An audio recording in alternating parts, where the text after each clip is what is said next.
Hey, what's up? It's Conversations with an Average Joe again. Sorry, I'm starting to lose my voice. Now, I don't know about you, but it just doesn't seem like it could be any worse. Although I've said that before, I realize that, but it almost seems like our enemy has control of all our major decisions and then figured out a way to destroy us with the benefit of a pandemic from China. And since then, it seems like now we're on the verge of a nuclear war with our economy spinning out of control and wondering how it all happened as we went from lockdowns because of COVID now to lockdowns because we can't afford to drive. I mean, now we find ourselves in a situation where there's always another distraction competing to take our minds off what's important. Because the media they've again entangled us with a bunch of amateurish stories about people who have absolutely no worth to our lives except as actors who need to learn how to act normal. So, so here we are in a predicament which appears there's no way out unless somebody can figure out a way for Putin to save face to stop his madness. As those we elected to office in the news media have become like talking heads entertaining us on TV with everything but positive actions. And what hope do we have with Putin? There's nothing to lose since he's in complete control of Russia. And now he has fooled the Russian people into thinking that he's fighting to liberate the Russian-speaking people from a bunch of Nazis in control of Ukraine. And the Russian people, of course, they believe him because that's what the state-run media tells them. And why would they doubt those Russian journalists who always tell them the truth? What do you think our media does? We know it certainly tries to influence our behavior and actually provides cover and control for those in power who they agree with. And now we should all be able to honestly agree now that the media caused a change in our country when they backed up a bunch of those who we knew, and we now know, to be crooked members of our intelligence community, who caused the wrongful impeachment of a president who so many wanted out of office because of his arrogance and his rude behavior, as he thought he was untouchable. Well, they showed him, but they had to lie and cheat to do it. And the only information we were getting about it was what we read in the newspaper or heard on TV. And all these journalists and media types who entered their profession to uncover the truth for the public, they were in on the scam. Of course, with all the names Trump was calling them during and after his first campaign, it became a self-fulfilling prophecy. So I guess some could chalk it up to he deserved it. But that doesn't excuse or forgive the journalists who he trusted to tell us the truth no matter how hard it might have been.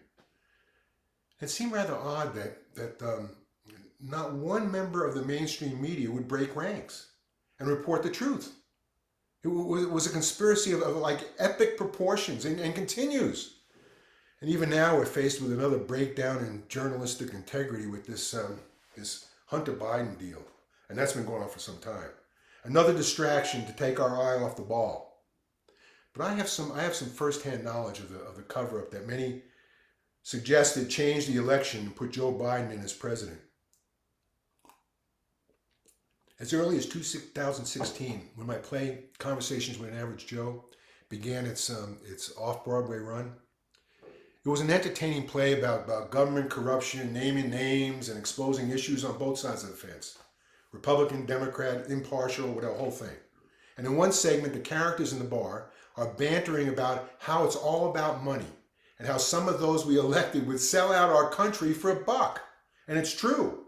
And the character playing the reporter presents some of the facts she has uncovered about the sons of those we elected making fortunes as lobbyists, and she mentioned Joe Biden's son Hunter receiving millions from a Ukrainian energy company, as the then Vice President Biden helped send $1.8 billion in aid to Ukraine. And then Hunter and John Kerry's son, Chris, received $1.5 billion from the Bank of China in a joint venture with them in American companies, some with military ties. Military ties! Well, that one expose in my play received attention from a law firm who demanded that I remove that accusation from the play since it was untrue and couldn't be proven. which could result in a major lawsuit affecting my play as well as my personal assets. And they asked me if I owned a house. I told them that I thought a lawsuit would be terrific for my play, and I'd enjoy going to court to prove all the statements of fact in the play.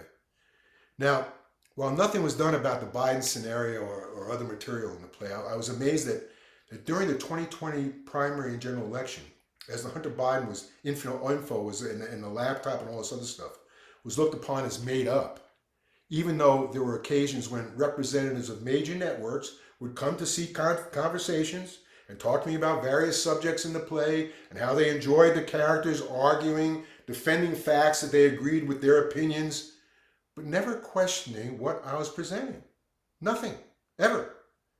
And then when the media and government intelligence people began suggesting the Hunter Biden stuff was misinformation spread by the Russians, and then never mentioning anything about it again.